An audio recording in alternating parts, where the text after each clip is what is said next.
Hey, it's time for a weekly update. It's August 12th. Just want to share a few things with you, remind you of a few things that are upcoming. Just a reminder of a date change. We were to have our business meeting next Wednesday evening, but a reminder that that has been changed to Wednesday, August 26th. It's 1 week later. It's an important business session for our church as we will discuss and approve our 2021 general budget. We also will be approving the nominating committee report of those who will be serving in the upcoming year. We also will have a time of discussion and then a selection of our pastor of worship search committee. And so I just need to make you aware of those three specific things. There may be some other miscellaneous items that we discuss and vote on. This meeting will take place in the sanctuary and online as well. Now, if you choose to attend the meeting online, we will have an opportunity to ask questions. We're working all of the details out for that to take place. Now, whether in person or online, this is an important meeting for our church family. The decisions made in that meeting relate to our ability to connect people with God and with one another in the upcoming year. I know this is an unusual way of handling business. However, it does allow us to provide an approach that is safe and gives peace of mind to every participant. So again, Wednesday evening, 6 p.m., August 26. If you would like to receive a copy of the proposed 2021 budget, copies are available at the church. If you're unable to get to the church, you can contact the church office and Aaron will be glad to send you a copy of that budget proposal. Also, for those of you who use the Open Windows devotional magazine as a part of your daily devotional time with the Lord, we have a few of the summer subscription copies remaining. We also have the fall subscription available right now as well. You can pick up a copy of the fall devotional readings at the church, or again, you can contact the church office and we'll send you a copy out. Something else that's just around the corner, Family Promise is getting ready for their annual golf tournament and silent auction fundraisers. First Southern, of course, we've been involved with Family Promise since its inception over 10 years ago. And for 10 years, this amazing organization has helped many homeless families attain sustainable housing. They continue to assist families with their housing needs even during a pandemic. They not only help homeless families, but also find ways to keep families who are in danger of losing their housing to stay in their homes. Currently, Family Promise is working with 70 families right here in the city of Lawrence. What they do is not easy. It is an amazing ministry. The needs are great. They continue to increase. And I'm so grateful for those under Dana Ortiz's leadership. I'm just so grateful for this valuable ministry that is available in our city. Now, some information related to the silent auction and the golf tournament. Silent auction is scheduled for Sunday, September 20th, and it will be online. You'll be able to view and bid on baskets starting 1 week prior to the event. You may also sign up to attend the auction party. Our church will be providing one of the baskets for the auction. Now, the golf tournament is going to take place the following Monday, September 21st, and you can sign up to play in that tournament or you can sponsor. Now, the links to sign up and obtain more information regarding both events can be found on our church website, fsbcfamily.com, as well as our Facebook page. There will also be information in our weekly online newsletter that comes out on Saturday mornings. On a separate note, if you would like to donate to Family Promise, you can go to the Give Gab that Family Promise has set up for our church. And the link to give through GiveGab is also found on our church website and our church Facebook page. Now, this is a separate link from the links to the auction and the golf tournament. But let me just encourage our church family, give to Family Promise however you can. Pray for Family Promise and all the lives that are being touched through this ministry. And then finally, when opportunities arise to serve, I hope that you'll seize those opportunities to serve through Family Promise. You know, as schools are working out plans to start and college athletics are trying to decide whether to start or postpone or just completely shut down, I want you to know things are still happening at First Southern here at the church. It may not look like it once did, but it doesn't matter. On-site worship services take place every Sunday morning at 8:30 and 11 o'clock. Live online worship services are taking place also at 8:30 and 11 o'clock. Adult Bible study classes are meeting online at 8:45 and 10 o'clock. Plans are being developed for men's Bible study and ladies' Bible study classes that will begin this fall, and just be watching for the details of those, the startup of those Bible studies. Children's Bible study opportunities take place each Sunday here on site, here at the church at 11 o'clock. Our student ministry under Andy's leadership is active. Things are happening every week. And I just encourage you to contact Andy for all the specifics related to our student ministry. I want everyone to know that we have not closed the doors of the church. We've not shut things down. Yes, we definitely have made adjustments. Things are different. However, in each of these environments, we have kept the safety of every participant first and foremost in our planning. If you have any concerns regarding the safety of attending a worship service at the building, let me help you in relieving you of those concerns. We have and we continue to clean and disinfect every area of the church. The sanctuary, for example, is disinfected after every service. Doors and countertops are disinfected after each service. Masks are being worn. Social distancing is practiced. Classrooms and the MAC are clean and disinfected. There are additional safety practices that are in place as well. The building is clean and it is a safe environment. And if you've been hesitant to return, I hope that this will help you in your decision making and relieve you of any concerns. And maybe you'll just want to come and check things out. We want to see everyone come or return to the church building as you feel comfortable, but I want to make you just rest assured we are doing everything we possibly can to make you feel at ease when you're here, knowing that you have a clean and safe environment that you are in. Let me move to just share something to consider. Let me ask you a couple questions to start out. How's your prayer life? How's your prayer life during this time of unknown, times of restrictions, during this time when everyone seems to be upset, picking sides, social unrest? How's your prayer life? Have you expressed any inkling of gratefulness to God during this time, or are you having a hard time praying due to the circumstances you're living under? Circumstances that were not of your making. Talking to God may be something you're struggling with, that you don't like what's happening. You feel helpless and hopeless. You may feel as though you're in this deep, dark hole and there's no way out. It may be that before COVID-19 came along, you would have considered your prayer life as being strong and very active. You had a daily, ongoing conversation with God. But that's not the case anymore. Maybe things shutting down, financial concerns, having to social distance, wear a mask, the rioting, the protesting, attending church isn't what it used to be. You're being asked to do things that you don't like or are not comfortable with.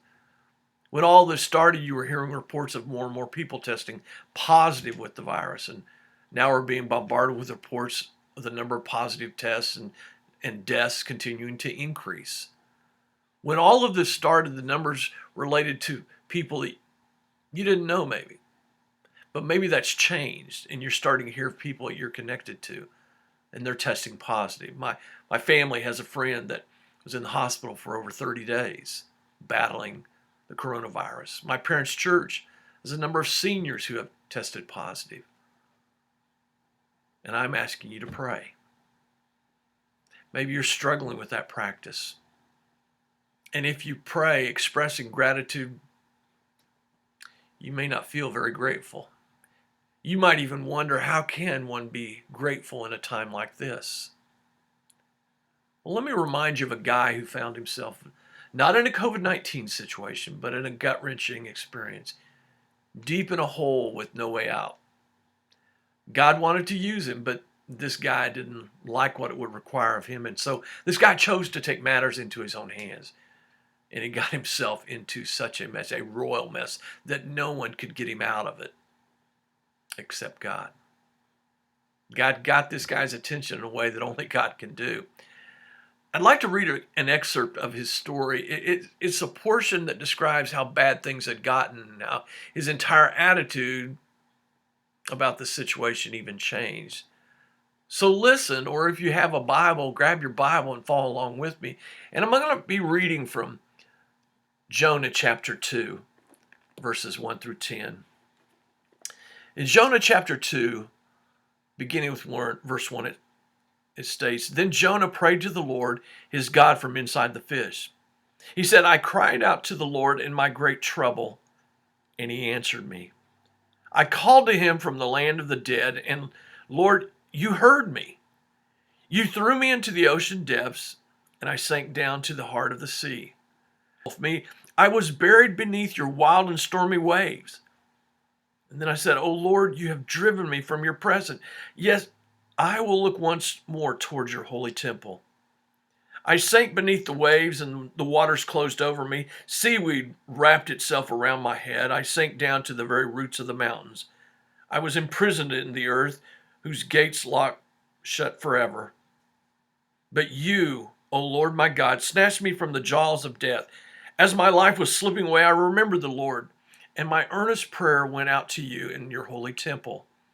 And those who worship false God turned their backs on all of God's mercies. But I will offer sacrifices to you with songs of praise, and I will fulfill all my vows, for my salvation comes from the Lord alone." Then the Lord ordered the fish to spit Jonah out onto the beach.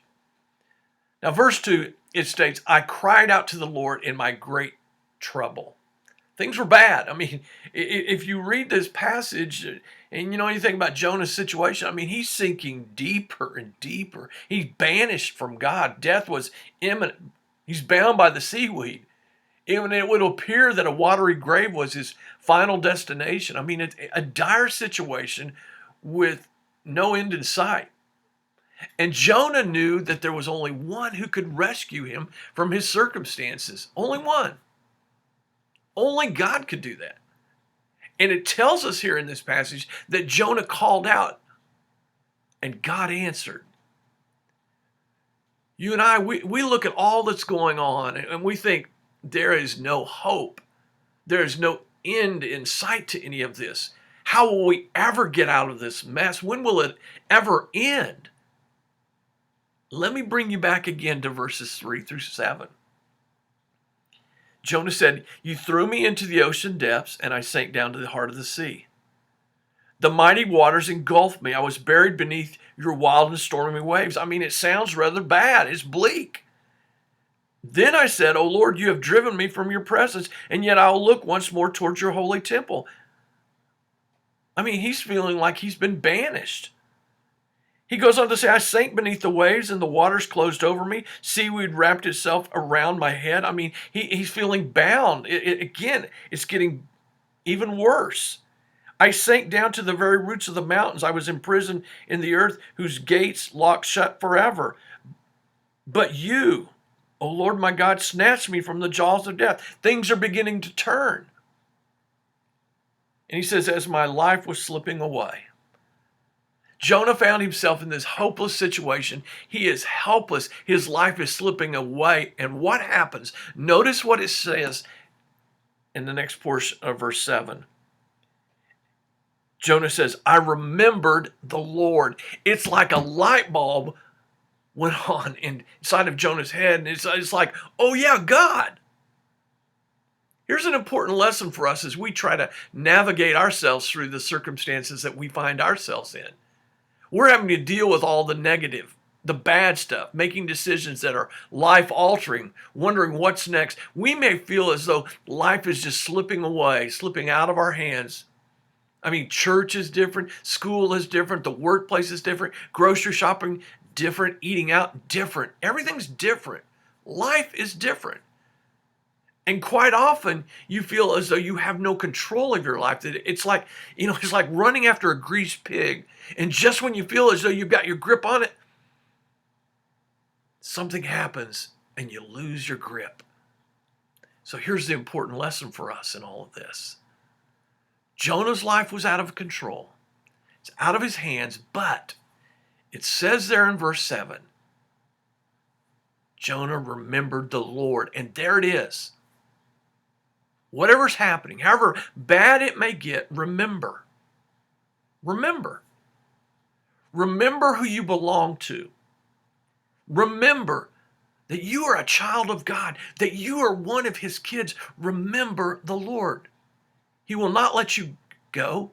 No matter how hard the enemy works against you, you are God's child. And he will not turn loose of you. When Jonah remembered the Lord, things begin to change within Jonah. You see, his entire attitude and outlook began to change. And he began to be thankful.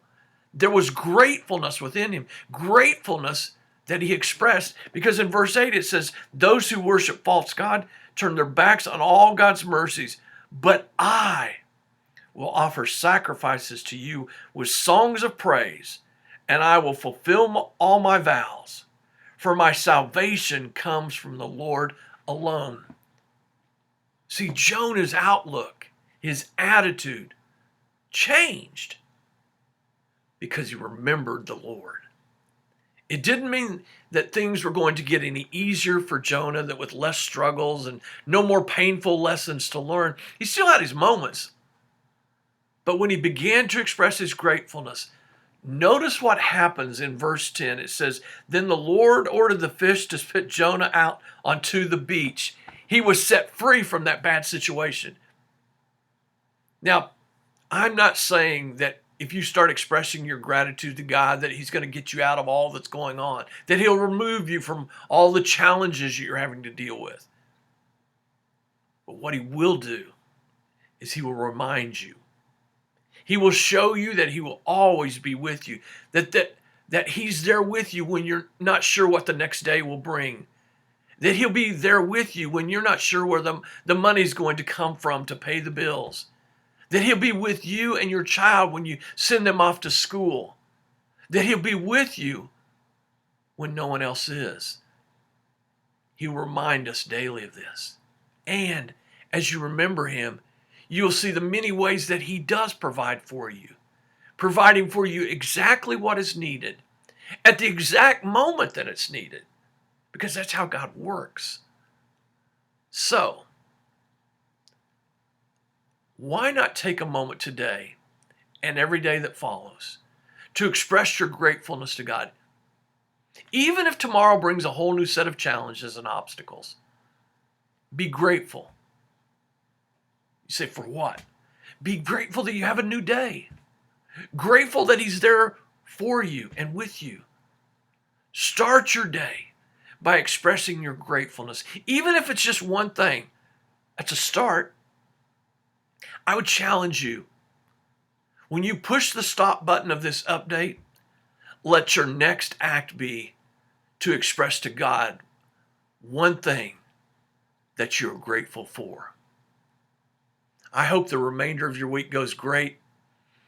I'd ask that you join with me in praying for our services this Sunday. I'm praying that each of you will make worship in the building or worship online a priority. Don't allow anything else to take the place of corporate worship. Be in worship this Sunday, and let's pray that we'll be ready to give to God what he deserves, our worship and our praise, and be ready to receive what he has for us. I'll see you Sunday.